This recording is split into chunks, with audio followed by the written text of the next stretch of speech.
junho 19, Neemias 10. O povo havia feito confissão dos pecados dos seus antepassados para que Deus tivesse misericórdia deles. Muitas vezes, realmente, nós precisamos fazer confissão dos pecados dos nossos antepassados. Porque muitas vezes as coisas ruins que estão nos acontecendo decorrem dos pecados dos nossos antepassados. Nós precisamos sempre investigar o que os nossos antepassados fizeram em termos espirituais, para saber se eles não fizeram alguma coisa contrária aos mandamentos de Deus. Porque se tiverem feito, e em geral fizeram, porque as pessoas não conhecem a palavra e às vezes fazem as coisas até sem saber. Eu mesma fiz muitas coisas porque eu não conhecia. Até às vezes conhecendo você faz, não é?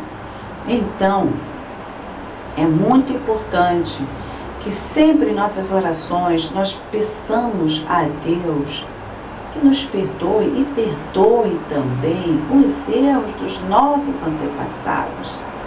É muito importante. Muitas vezes nós temos que cancelar pactos que foram feitos de uma forma equivocada com entidades espirituais que não são do reino de Deus. Nós precisamos fazer isso. Às vezes nós não entendemos por que certas coisas acontecem com pessoas inocentes, pessoas que são boas, mas se for investigar o que o antepassado da pessoa fez, vai descobrir. É muito importante, porque Deus falou, eu sou um Deus fiel, eu sou bom, mas eu puno a iniquidade do pai nos filhos até a terceira e quarta geração. E sou bondoso com aqueles que me amam e me obedecem até 1000 gerações. Então, ele faz isso. Por isso que nós temos que ter cuidado com o que nós fazemos, porque é a herança espiritual que nós vamos deixar para os nossos filhos. Mais importante que a herança de dinheiro é a herança espiritual.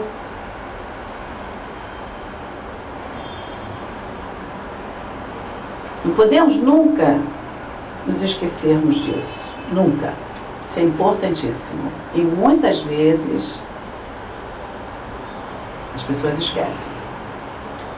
Neemias 10. Depois dessa oração em que o povo reconhece a justiça de Deus, inocenta Deus por aquilo que aconteceu. Por que Deus deixou acontecer isso? Deixou acontecer isso porque eles foram infiéis. Eles não respeitaram as coisas que Deus mandou respeitar, não obedeceram. Deus mandou nos inimigos. O primeiro a assinar foi o governador Neemias, filho de Acalias, e depois Zedequias.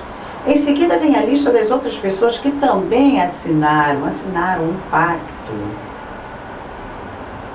Que coisa! Porque, por causa de tudo isso, nós, o povo de Israel, estamos fazendo por escrito um acordo solene. E as nossas autoridades, os nossos levitas e os nossos sacerdotes vão assiná-lo. Fizeram um acordo solene. Legal. Aí dá o nome de todo mundo que assinou. É muito importante. Às vezes, também, vou dar assim uma sugestão. Quando quiser algo assim muito difícil, faz uma cartinha, escreve e assina e pede 2 testemunhas para assinarem. Aí espera. Mas marca prazo, tá? Senhor, eu queria receber isso, assim, assim, assim, até o dia tal. Com fé, com fé. Nós, o povo de Israel, os sacerdotes, os levitas, os guardas do templo, os servidores do templo, os cantores do templo e todos os outros que, obedecendo a Torá, se conservaram separados dos estrangeiros que vivem em nossa terra, nós, junto com as nossas esposas e todos os nossos filhos que já têm idade para entender, fazemos por meio deste acordo, junto com as nossas autoridades, a seguinte promessa: nós viveremos de acordo com a Torá de Deus, que Ele nos deu por meio de seu servo Moisés. Obedeceremos a tudo o que o Senhor nosso Deus nos manda e cumpriremos todas as suas leis e mandamentos. Se quebrarmos esta promessa, seremos amaldiçoados. Coisa grave. Nós não daremos nossas filhas para casarem com os estrangeiros que vivem na nossa terra, nem escolheremos as filhas deles para casarem com os nossos filhos. Se estrangeiros trouxerem trigo ou qualquer outra coisa para nos vender no Shabat ou em qualquer outro dia santo, nós não compraremos. Todo sétimo ano não colheremos o que a terra produzir e perdoaremos todas as dívidas. Que Deus tinha dito para eles: vocês não respeitaram o Shabat da terra, então agora a terra vai descansar. Vocês vão para o exílio, vão ficar 70 anos lá e a terra vai ter 70 anos de descanso pelos todos os Shabats que vocês não descansaram. Não deixaram ela descansar. Agora está dizendo: nós vamos descansar a terra. Todo sétimo ano não colheremos. Cada um de nós contribuirá todos os anos com 4 gramas de prata para ajudar a pagar as despesas do templo. As igrejas têm despesa. E quem tem que pagar somos nós, claro. E nos servimos do serviço da igreja, e do pastor, e do padre, e do rabino.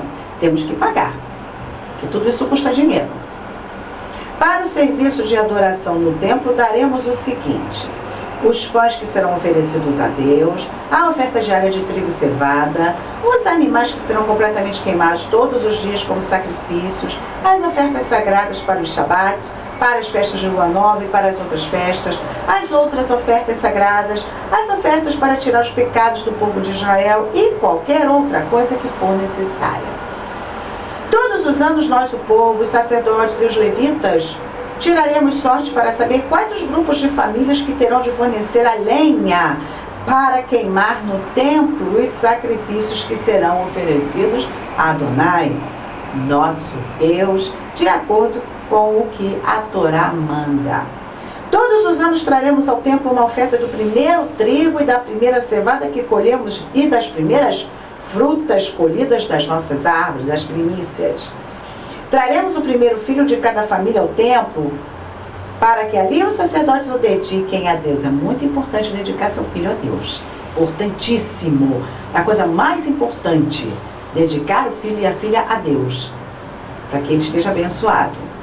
Assim que nascer, a primeira coisa que você faz, leva para dedicar a Deus.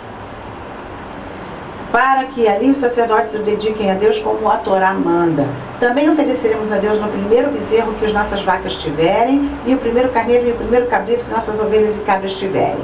Nós traremos aos sacerdotes no templo a massa de pão feita com o primeiro trigo colhido cada ano, e traremos as nossas outras ofertas de vinho, azeite e todos os tipos de frutas. Entregaremos aos levitas a 10ª parte das nossas colheitas. Eles recebiam a 10ª parte, né? Um décimo, um dízimo.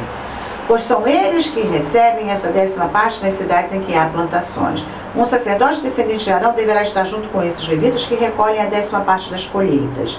E a 10ª parte de todas as 10ª partes que forem recolhidas deverá ser levada pelos levitas para os depósitos do templo, a fim de ser usada no templo. Os levitas davam o dízimo do dízimo que recebiam.